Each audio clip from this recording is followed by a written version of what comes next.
Rules ice cream and Rules sausages. I mean, come on. Hi, I'm Gabriel. I make mini films about successful people, and I also make stove reviews and information. Check them out and leave me a comment. You could also like and subscribe to see more.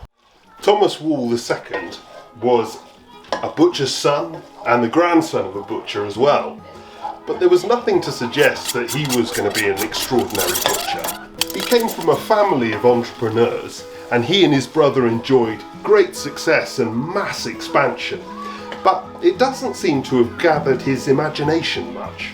He was part of a family business that went on for several generations, but he didn't have a family of his own to inherit it, and he went on to sell it anyway. He didn't design the recipe for the sausages, set up the business, or win the royal warrant that gained its reputation. He didn't even show any great signs of real excellence in running the business.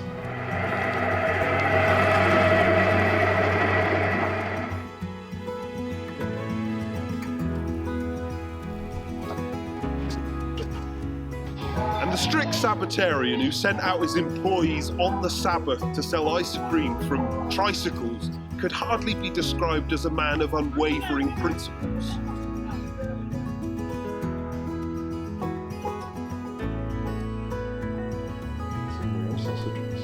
But whenever Wall's sausages and ice cream come up, it's always Tom's name that's remembered. It's him that has the streets and schools named after him. It's him with the websites that tell his story. So who was Thomas Wall, and what did he have that set him apart?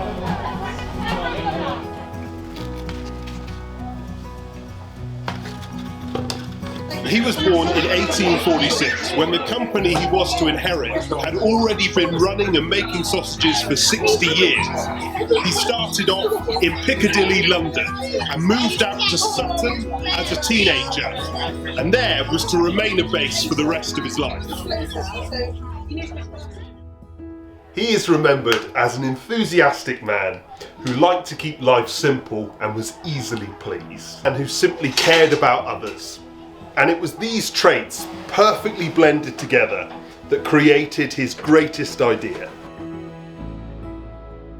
As his butchery business adjusted from suppliers of royalty to suppliers of all, and mass production of sausages ramped up, the number of employees required was creeping up. It seems that Thomas was not the sort of person who could take without giving.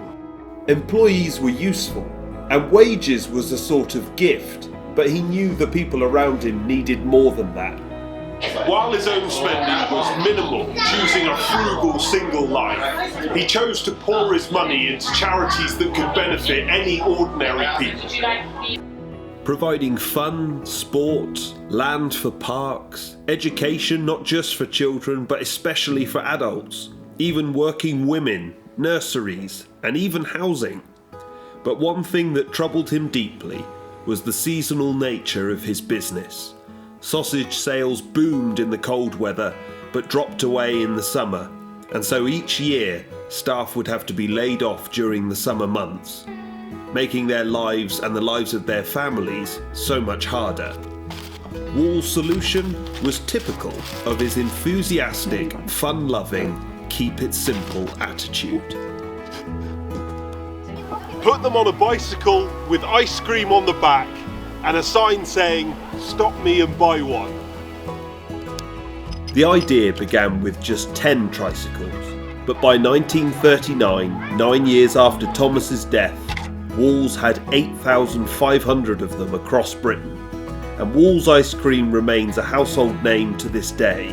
Proving you don't need genius to make a success of your life. You just need to care enough about the people around you to actually do something about it.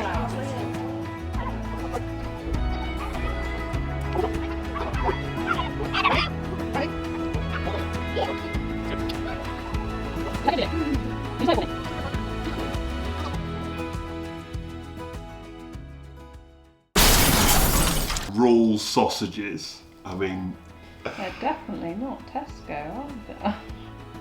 why would you say that? Be slow for me. That's a technical term. Oh, you got that off him. That looks delicious. It's a perfect Neapolitan ice cream, totally walls. Are you filming? Yeah. Right, this is my best one. You put an ice cream in my pond. That was great. He's got excited. I don't want this. Do you want ice cream? I don't want this. Okay. Where do I put it?